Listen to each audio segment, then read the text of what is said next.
बिस्मिल्लाहिर्रहमानिर्रहीम। अस्सलामुअलैकुम dear students, कैसे हैं आप सब। आज हम न्यूट्रिशनल कंसीडरेशन इन इन्फेंट्स यानी प्री स्कूल ईयर्स का सेकंड पार्ट स्टार्ट करने जा रहे हैं, जिसका टाइटल है वीनिंग। और पहले पार्ट में हमने बात की थी कि प्री स्कूल ईयर्स एज कौन सी होती है और उसके अलावा हमें उस एज में क्या क्या करना चाहिए और क्या क्या देना चाहिए बच्चों को। और अगर आपने वो वीडियो नहीं देखी तो उसकी लिंक डिस्क्रिप्शन में अवेलेबल है, आप वहाँ से जाकर भी वो वीडियो देख सकते हैं। तो आज के इस पार्ट में हम बात करेंगे कि वीनिंग है क्या, हमें क्यों स्टार्ट करनी चाहिए वीनिंग, उसके प्रिंसिपल्स क्या हैं, हम किस तरह उसका प्लान बना सकते हैं, और उसके अलावा जो मदर्स हैं उन मदर्स को वीनिंग से रिलेटेड हम किस तरह उनको गाइड कर सकते हैं, उनको काउंसल कर सकते हैं। तो आइए स्टार्ट करते हैं। अगर हम वीनिंग की बात करें कि वीनिंग है क्या, द वीनिंग एक ऐसा प्रोसेस है जिसमें मदर के ब्रेस्ट मिल्क के साथ साथ हम बच्चों को सेमी लिक्विड और सेमी सॉलिड फूड वगैरह देते हैं, ताकि उनकी जो न्यूट्रिशनल डिमांड है वो पूरी हो सके। तो the process of introducing of semi liquid foods और semi solid foods other than breast milk, के ब्रेस्ट मिल्क के अलावा हमें क्या करना है, बच्चों को सेमी लिक्विड फूड्स जैसे सेरेलैक वगैरह हो गया और सेमी सॉलिड फूड्स वगैरह देने होंगे, ताकि उनकी जो न्यूट्रिशनल डिमांड है वो पूरी हो सके। क्यों देते हैं, क्यों उनकी डिमांड बढ़ती है, जैसे जैसे उनकी ग्रोथ होती है, डेवलपमेंट होती है बोन्स वगैरह की, तो क्या होता है उनकी डिमांड भी बढ़ जाती है। और उसके अलावा जो उनका स्टमक है वो भी हेल्दी एंजाइम्स प्रोड्यूस कर सकता है, ताकि वो हेल्दी फूड्स और सेमी सॉलिड लिक्विड्स और फूड्स को क्या कर सकें, वो उनको डाइजेस्ट कर सकें। तो क्या इसीलिए हम क्या करते हैं, उनको सेमी लिक्विड और सेमी सॉलिड फूड वगैरह प्रोवाइड करते हैं।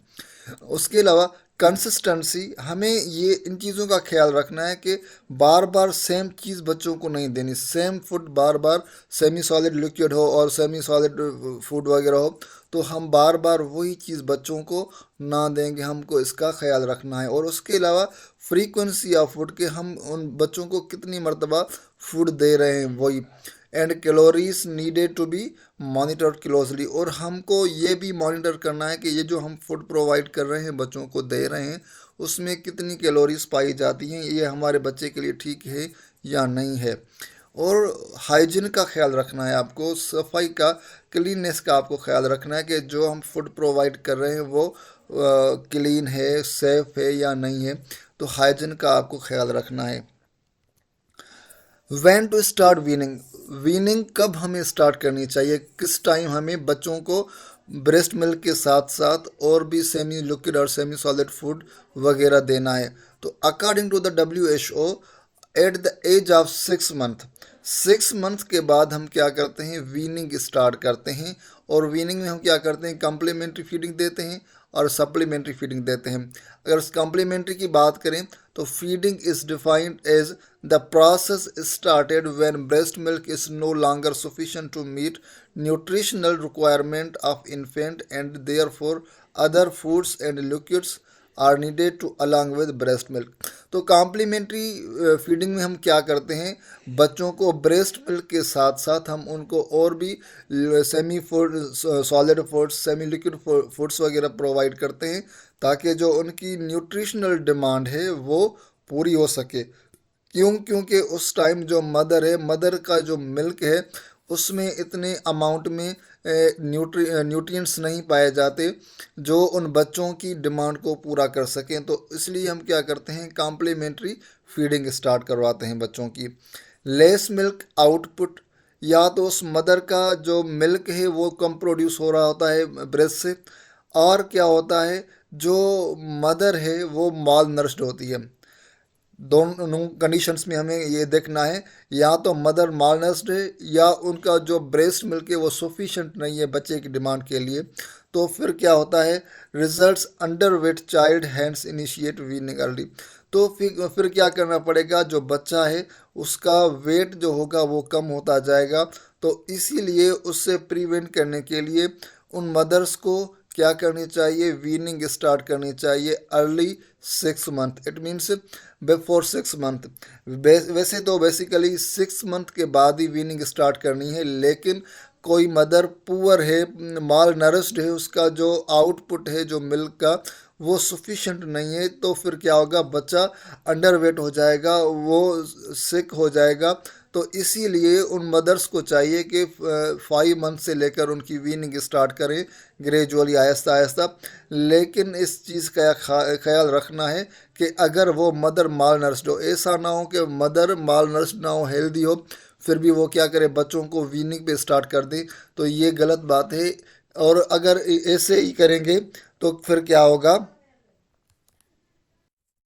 अगर मदर ने 6 मंथ से पहले ही क्या कर दिया, वीनिंग स्टार्ट कर दिया, और वो मदर है भी बैलेंस डाइट है, वो हेल्दी है, तो फिर क्या होगा, जो बच्चा है उसका स्टमक फुली प्रिपेयर नहीं हुआ होता है, उसके एंजाइम्स एक्टिवेट नहीं हुए होते हैं।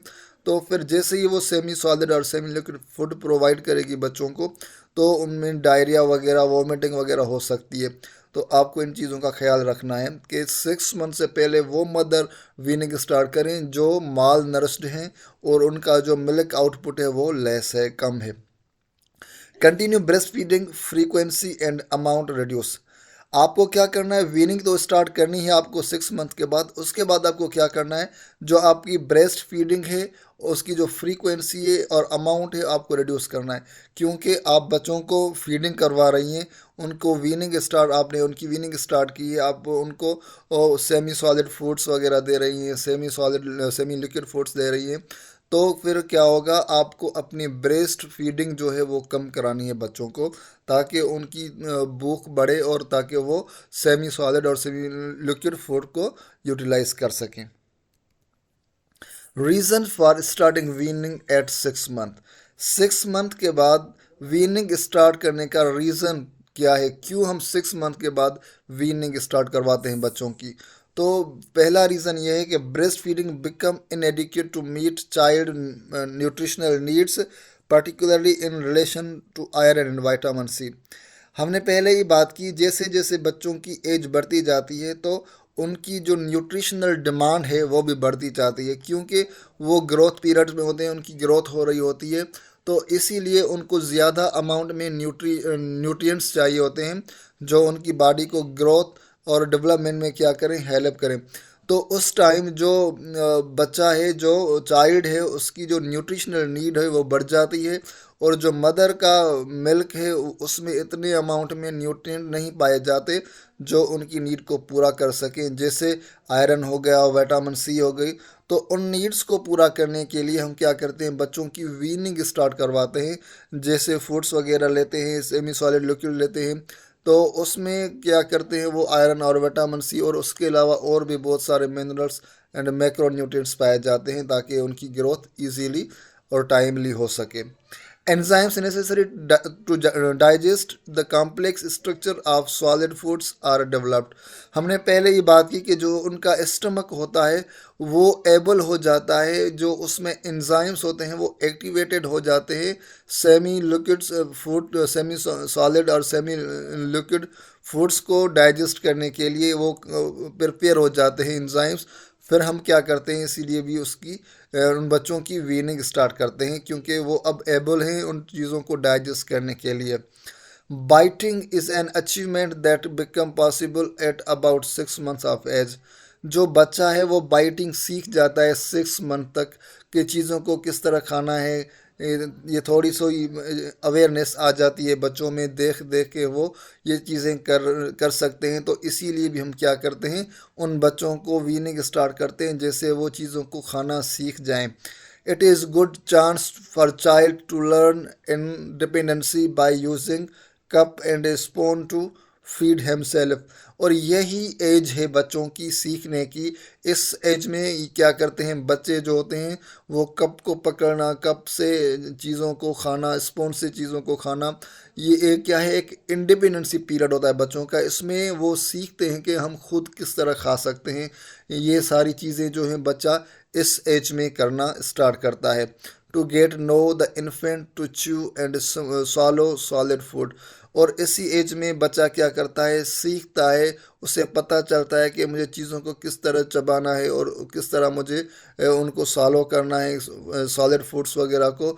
तो हम इसीलिए बच्चों को क्या करते हैं, वीनिंग स्टार्ट करते हैं बच्चों की, ताकि वो चीज़ों को पकड़ना, चीज़ों को च्यू च्यू करना, उनको और सॉलो करना, ये सारी चीज़ें खुद सीख जाएं। तो ये रीजंस हैं आपके वीनिंग के कि हम वीनिंग क्यों स्टार्ट करते हैं आफ्टर द 6 मंथ। क्रूशल और क्रिटिकल पीरियड, ये एक ऐसा पीरियड होता है जिसमें ट्रांजिशंस हो रही होती हैं बच्चों की, क्योंकि हम एक स्टेज से दूसरी स्टेज में बच्चे को ले जाना चाह रहे होते हैं। तो इसी वजह से ये क्या है, एक क्रिटिकल फेज है, एक क्रिटिकल पीरियड होता है। Each month is difficult till 1 year of the age. हर एक जो मंथ होता है वो डिफरेंट होता है, क्योंकि इसमें जब हम वीनिंग स्टार्ट करते हैं तो कुछ डिजीज़, कुछ एबनॉर्मलिटीज़ होती हैं बच्चों में, जैसे डायरिया वगैरह, वॉमिटिंग हो गई। तो हर मंथ में हमें जो सिचुएशन मिलती है वो चेंज मिलती है। तो इसीलिए क्या है, ये जो पीरियड है एक क्रूअल और क्रिटिकल पीरियड होता है। इसमें बच्चा एक स्टेज से दूसरी स्टेज में ट्रांसफ़र हो रहा होता है। वीनिंग एट प्रॉपर टाइम, और उसके अलावा हमें क्या करना चाहिए, जो वीनिंग है वो प्रॉपर टाइम पे होनी चाहिए। ऐसे ना हो कि जो बच्चा 6 मंथ से ज़्यादा बड़ा हो गया हो, और उसके अलावा जो बच्चा है उसकी जो एज है 6 मंथ से काफ़ी कम है, तो हमने क्या कर दी, उस बच्चों की वीनिंग स्टार्ट कर दी। तो इन चीज़ों का ख्याल रखना है कि जो वीनिंग स्टार्ट करनी है हमें वो कब करनी है, प्रॉपर टाइम पे करनी है। और उसके अलावा जो हमने टाइम पीरियड फिक्स किया है कि इस टाइम इस बच्चे को ये देना है वीनिंग, ड्यूरिंग द वीनिंग, और इस टाइम इस बच्चे को ये देना है, तो आपको उसका उस टाइम को आपको वो देखना पड़ेगा, उसका आपको ख्याल रखना पड़ेगा कि हमें इस टाइम पे इस बच्चे को ब्रेस्ट फीडिंग करवानी है, इस टाइम इस बच्चे को सेमी सॉलिड फूड देना है, इस टाइम पे इस बच्चे को सेमी लिक्विड फूड देना है। तो आपको क्या करना है, वीनिंग जो है आपको प्रॉपर तरीके से करनी पड़ेगी। Transition from liquid to solid gradually, तो पहले क्या करना है, आप जब स्टार्ट करेंगे वीनिंग तो सबसे पहले आपको क्या करना है, पहले सेमी लिक्विड फूड्स देने हैं। ऐसे ना हो कि आप पहले ही सॉलिड फूड्स दे दें, तो बच्चा उनको ना डाइजेस्ट कर पाएगा, ना उनको एब्जॉर्ब कर पाएगा। तो फिर क्या होगा, डायरिया, वॉमिटिंग वगैरह ये सारी चीज़ें हो सकती हैं। तो पहले आपको क्या करना है, ट्रांजिशन में सबसे पहले आपको लिक्विड देना है, उसके बाद आहिस्ता आहिस्ता आपको सॉलिड्स चीज़ों पे आना है, ताकि वो बच्चा उन चीज़ों को एडजस्ट कर पाए। Frequency from 10 feeds per day, breast feeding to 6 feed per day. आपको क्या करना है, आहिस्ता आहिस्ता अगर आप बच्चे को पूरे दिन में 10 मरतबा फीडिंग करवाती हैं, ब्रेस्ट फीडिंग करवाती हैं, तो आपको क्या करना पड़ेगा, अपनी फ्रीक्वेंसी को रिड्यूस करना है। 6 मंथ 6 टाइम 5 टाइम आपको क्या करना पड़ेगा, रिड्यूस करना पड़ेगा, ताकि वो बच्चा सेमी लिक्विड फूड्स पे डिपेंड करे, सेमी सॉलिड फूड्स पे डिपेंड करे। तो आपको क्या करनी पड़ेगी, जो फ्रीक्वेंसी है आपकी वो आपको कम करनी पड़ेगी। स्मॉल अमाउंट बट फ्रीक्वेंटली, आपको क्या करना है, अमाउंट जो है फूड का स्मॉल लेना है, थोड़ा फूड लें और आहिस्ता आहिस्ता उनको देते जाएं, फ्रीक्वेंटली देते जाएं। Once critical age of learning a particular behavior is over, it is difficult to teach that behavior at later stage। ये एक क्रिटिकल स्टेज होता है, इसमें बच्चा पूरा बिहेवियर सीख जाता है कि किस तरह चीज़ों को खाना है, कैसी चीज़ें खानी है। ये सारी चीज़ें क्या करनी पड़ती हैं, बच्चों को इस स्टेज में सीखनी पड़ती हैं। तो अगर ये स्टेज आपने अच्छे से संभाली और इस स्टेज में आपने बच्चों की केयर अच्छे से की, परवरिश अच्छे से की, तो फिर वो सारी चीज़ें वो ताहयात जब तक वो ज़िंदा है वो सारी चीज़ें वो उस तरह करता रहेगा। प्रिंसिपल ऑफ वीनिंग, कि वीनिंग के प्रिंसिपल्स कौन से हो सकते हैं, हम किस तरह जो है वीनिंग स्टार्ट कर सकते हैं। तो start weaning when the child is free from any disease. तो सबसे पहले आपको इस चीज़ का ख्याल रखना है कि जो बच्चा है आपका हेल्दी है, उसमें किसी भी किस्म का कोई डिजीज़ नहीं है। तो फिर आपको क्या करना है, आपको वीनिंग स्टार्ट करनी है। Particularly from any GIT troubles, mostly हम देखते हैं जो बच्चा होता है उसको डायरिया वगैरह, बचपन में डायरिया वगैरह या वॉमिटिंग वगैरह हो रही होती है, तो उस टाइम को आपको क्या करना पड़ेगा, वीनिंग को अवॉइड करना पड़ेगा। फिर आपको क्या करना है, आपको वीनिंग तब स्टार्ट करनी है जब वो क्या होगा, हेल्दी होगा।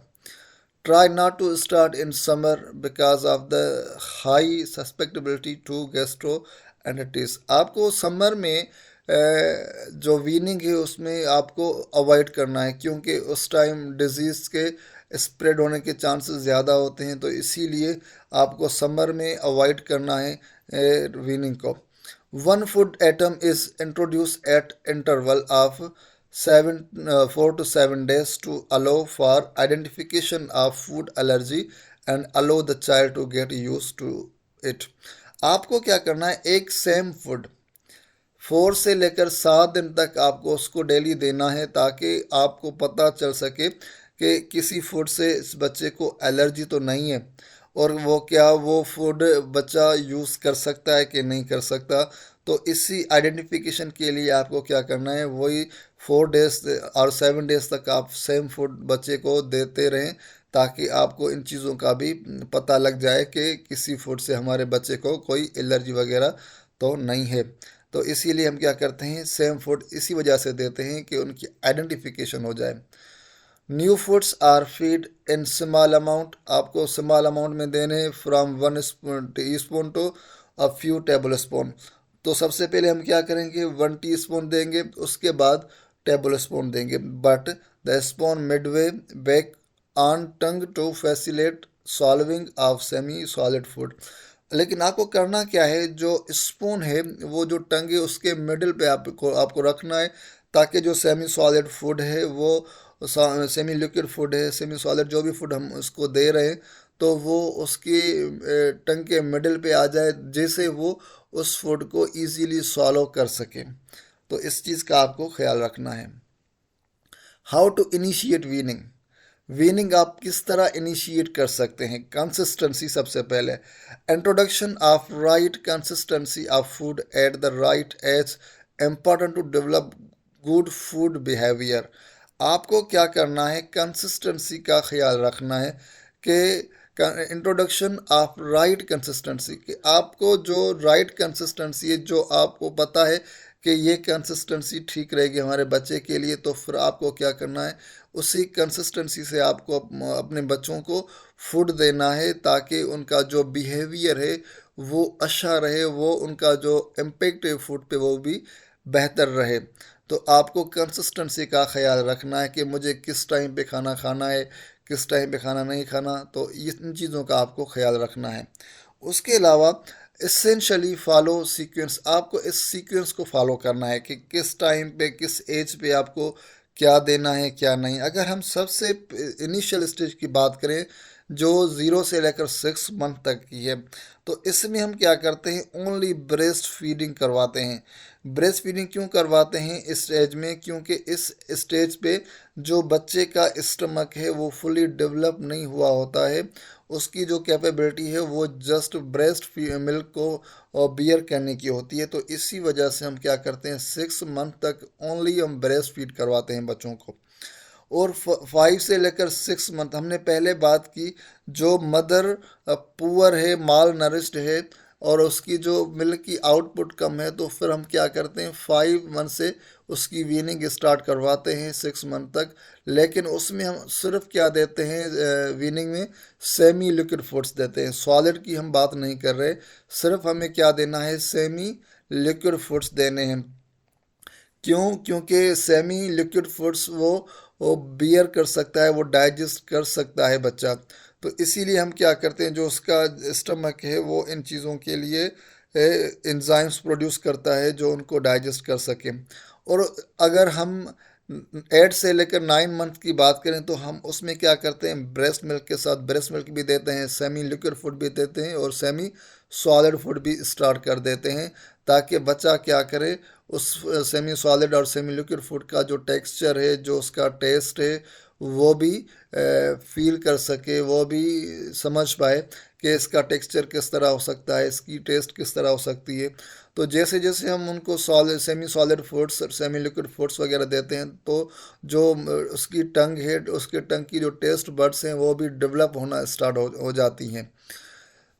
10 after 10 months semi solid food देना है हमें, कि सेमी लिक्विड फूड भी देने हैं हमें, लेकिन मोस्टली हम क्या करते हैं, फिर सेमी सॉलिड फूड्स देते रहते हैं बच्चों को। Baby now need food that his argue chew complex text and texture. लेकिन इसमें जो 10 मंथ की जो एज है बच्चे की, उसमें वो सेटिस्फाई हो जाता है उस कि मुझे ये फूड खाना है कि नहीं खाना। कुछ फूड्स ऐसे होते हैं जो बच्चों को अच्छे नहीं लगते, वो बच्चे सेटिस्फाई नहीं होते, उनको आर्ग्यू होता है उसके उस फूड से, क्योंकि उसका जो टेस्ट है, जो उसका टेक्सचर है, वो उनको अच्छा नहीं लगता। तो फिर क्या होता है, वो आर्ग्यू करते हैं बच्चे। तो इस एज में आपको ये भी पता लग जाता है कि हमारे बच्चे को किन चीज़ों से आर्ग्यू है, वो इन फूड से सेटिस्फाई हैं कि नहीं है। 1 to 1.2 ईयर्स तक जो एज है बच्चों की, उसमें हम उनको देते हैं solid diet. Solid diet including variety of foods, food items, fruits, vegetables वगैरह ये हो गई। तो इस एज में बच्चा फुली डेवलप हो जाता है चीज़ों को डाइजेस्ट करने के लिए, उनको सॉलो करने के लिए, उनको एब्जॉर्ब करने के लिए। तो फिर हम क्या करते हैं, उनको सॉलिड डाइट देते हैं, जिसमें हमारे हमारे फ्रूट्स हो गए, हमारी वेजिटेबल्स हो गई, और उसके अलावा जो राइस वगैरह हो गए। न्यूट्रिशन प्लान, हमें किस तरह प्लान बनाना चाहिए, क्या प्लान होना चाहिए हमारा। Develop the babies taste buds gradually. जैसे जैसे हम बच्चों को semi solid foods, semi liquid foods देना स्टार्ट करते हैं, जैसे जैसे, तो उनकी जो टेस्ट बर्ड्स होती हैं वो भी ग्रेजुअली डेवलप होना स्टार्ट हो जाती हैं। तो इसीलिए हमें क्या करना है, जो फूड्स देने हैं बच्चों को, वो सोच समझ करके देने हैं कि कौन सा फूड इस बच्चे को देना चाहिए, इजी टू डाइजेस्ट। कि क्या वो फूड जो हम बच्चों को प्रोवाइड कर रहे हैं ड्यूरिंग वीनिंग, वो उनको इजीली डाइजेस्ट कर पाएंगे या नहीं कर पाएंगे। वेल बैलेंस डाइट, ये जो हम उनको डाइट प्रोवाइड कर रहे हैं, जो वीनिंग हमने स्टार्ट की है, उसमें जो फूड वगैरह हम उनको इंट्रोड्यूस कर रहे हैं, वो बैलेंस हैं कि नहीं, उनमें जो न्यूट्रिएंट्स हैं वो बैलेंस हैं और इम्बैलेंस हैं, मैक्रो माइक्रो न्यूट्रिएंट्स दोनों अवेलेबल हैं कि नहीं हैं। इन सारी चीज़ों को हमको क्या करना है, ख्याल रखना है। Convenient, it means easy to prepare, कि हम ये जो फूड दे रहे हैं वो इजीली प्रिपेयर हो जाता है या नहीं हो पाता है, और अफोर्डेबल है और नहीं है। और उसके अलावा हाइजीन का ख्याल रखेंगे हम। पेशेंस टू फीड, और बच्चों को आराम से वो क्या करेंगे, फीड करवाएंगे, इत्मीनान से हम क्या करेंगे, उनको फीड करेंगे। अवेलेबिलिटी ऑफ फूड आइटम्स, और हमें ये भी देखना है कि ये जो फूड हम उनको प्रोवाइड कर रहे हैं, इनकी अवेलेबिलिटी है या नहीं है, इनकी सीज़न है या नहीं है, और ये हमारे बच्चे के लिए सूटेबल है या नहीं है। Introduce one food at one time, और हमें क्या करना है, अगर हमारे पास 3 4 फूड्स वगैरह अवेलेबल हैं, तो लेकिन हमें क्या करना है, जस्ट कोई भी एक फूड एक टाइम पे हम बच्चे को देंगे, 3 4 फूड्स एट ए टाइम हम बच्चे को नहीं देंगे। अगर ऐसा करेंगे तो बच्चा वॉमिटिंग करेगा, उसको डायरिया वगैरह हो सकता है, वो उनको इजीली डाइजेस्ट नहीं कर पाएगा। तो इन इस एज में आपको इन चीज़ों का ख्याल रखना है कि एट अ टाइम आपको ओनली सिंगल फूड इंट्रोड्यूस करना है। आर्टिफिशियल मिल्क और formula, commercially formula are not recommended. और इसमें आपको क्या करना है, जो मिल्क आप बच्चों को दे रहे हैं, जो आर्टिफिशियल मिल्क है, जो फार्मूलेटेड मिल्क है, आपको वो नहीं देने बच्चों को, आपको उनको अवॉइड करना है। हो सके आप ब्रेस्ट फीडिंग करवाएं, लेकिन जो फार्मूला फीडिंग है आप उससे आपको अवॉइड करना है। Counselling mothers regarding children's nutrition, आपको क्या करना है, मदर्स को काउंसल करना है, मदर को बताना है कि आप किस तरह बच्चों की परवरिश कर सकती हैं, आप किस तरह बच्चों की वीनिंग स्टार्ट कर सकती हैं और कब कर सकती हैं। तो nutrition counselling is a process of finding solution to the child's nutritional problem together with their mother or caregiver। तो न्यूट्रिशन काउंसलिंग एक ऐसा प्रोसेस है जिसमें हम क्या करते हैं, बच्चों की जो माल न्यूट्रिशन के जो प्रॉब्लम्स होते हैं उनको हम आइडेंटिफाई करते हैं कि कौन कौन से माल न्यूट्रिशन के जो प्रॉब्लम्स हैं वो बच्चों में पाए जाते हैं। और उसके अलावा जो उनकी मदर है और जो उनका केयर गिवर है, तो उसको भी हम आइडेंटिफाई करते हैं, उनको भी नोटिस करते हैं कि उनमें तो कोई प्रॉब्लम वगैरह नहीं है जो इस बच्चे को फीड करवा रही है। Unlike nutrition education, nutrition counselling is two way process during which the mother is actively involved in the describing child's problem as well as participating in analyzing the causes and identifying the available resources and solution। ये जो nutrition counselling है ये एक two way process है। इसमें जो mother है उसको भी इन्वॉल्व किया जाता है। हम मदर से क्या करते हैं, क्वेश्चनिंग करते हैं, मदर से पूछते हैं, कुछ मदर को बताते हैं और कुछ उससे पूछते हैं कि ये बच्चा क्या खाता है, कब खाता है, अब आप क्या दे रही हैं इस बच्चे को, और क्या क्या जो प्रॉब्लम्स होते हैं इस बच्चे को, क्या क्या साइन सिम्टम्स आपको देखने को मिलते हैं, ये सारी चीज़ें हम क्या करते हैं, उस बच्चे की उस मदर से क्या करते हैं, पूछते हैं और फिर उसी को बताते हैं कि आप इस तरह के फूड्स वगैरह यूटिलाइज करें बच्चों में और ये वीनिंग स्टार्ट करें और इस वे से आप वीनिंग स्टार्ट करें ताकि ये जो बच्चा है चीज़ों को इजीली कंज्यूम कर पाए। तो ये जो न्यूट्रिशन काउंसलिंग है ये एक टू वे प्रोसेस है। इसमें मदर और हम दोनों इन्वॉल्व होते हैं बच्चे के प्रॉब्लम्स को सॉल्व करने के लिए, उसको डिस्क्राइब करने के लिए। तो इसीलिए इसको कहा जाता है two way process. The nutritional status of women when become pregnant and during pregnancy can have sufficient influence on both fetal infant and maternal health outcome. हमने पहले ही चैप्टर में बात की थी कि जो फीटस है, जो फेटल है, जो इन्फेंट है, जो उसकी जो हेल्थ है वो हम उसका पता लगा सकते हैं उसकी मदर से। अगर during the pregnancy mother mall nourished होगी और पुअर नरिश्ड होगी तो फिर हम कह सकते हैं कि ये जो बच्चा जन्म लेगा वो भी हेल्दी नहीं होगा, वो लो, उसका जो वेट है वो बिल्कुल लो होगा। अगर कोई मदर हेल्दी है, उसकी डाइट हेल्दी है, उसकी बैलेंस डाइट है, वो एक्सरसाइज वगैरह, वो प्रिकॉशन सप्लीमेंट्स वगैरह ले रही है, तो हम उसकी हेल्थ से पता लगा सकते हैं कि जो न्यू बेबी आएगा वो भी बिल्कुल हेल्दी होगा। तो इसीलिए जो न्यूट्रिशनल स्टेटस है वो हमें सारी चीज़ों की इंफॉर्मेशन प्रोवाइड करता है, फिर चाहे मदर हो चाहे बेबी हो।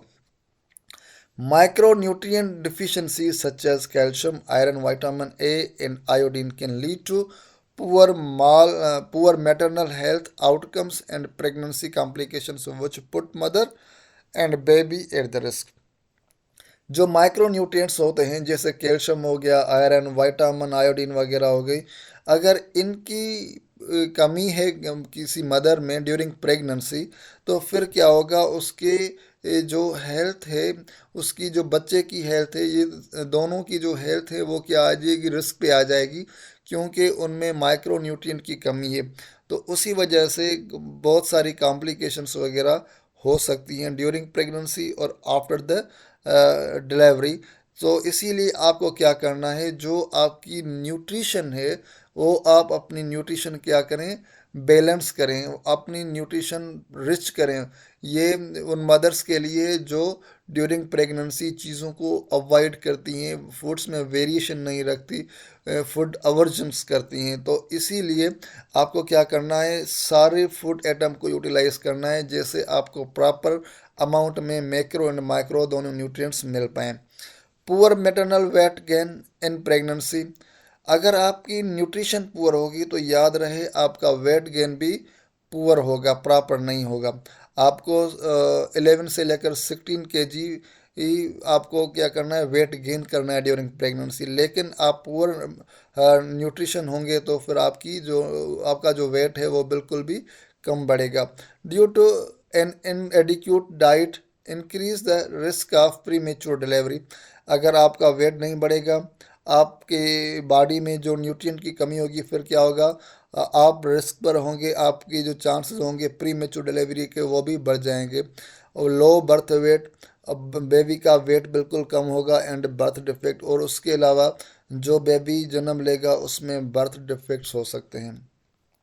Nutrition education and counseling strategies have beneficial outcomes on maternal and fetal outcomes। जो न्यूट्रिशनल एजुकेशन है, जो काउंसलिंग स्ट्रेटजीज़ हैं, वो बेनिफिशियल होती हैं बच्चों के लिए और मदर के लिए। तो आपको क्या करना है, आप अपनी जो आपकी जो डाइट है आपको क्या करनी है, वो बैलेंस रखनी है। अपने बच्चों का ख्याल रखना, उनकी वीनिंग किस तरह स्टार्ट करनी है, क्या देना है क्या नहीं देना, इन सारी चीज़ों को आपको अपने जहन में रखना है। और कब देना है, किस टाइम देना है, और किन चीज़ों का ख्याल रखना है, ये सारी चीज़ें हमने इसमें डिफ़ाइन की हैं।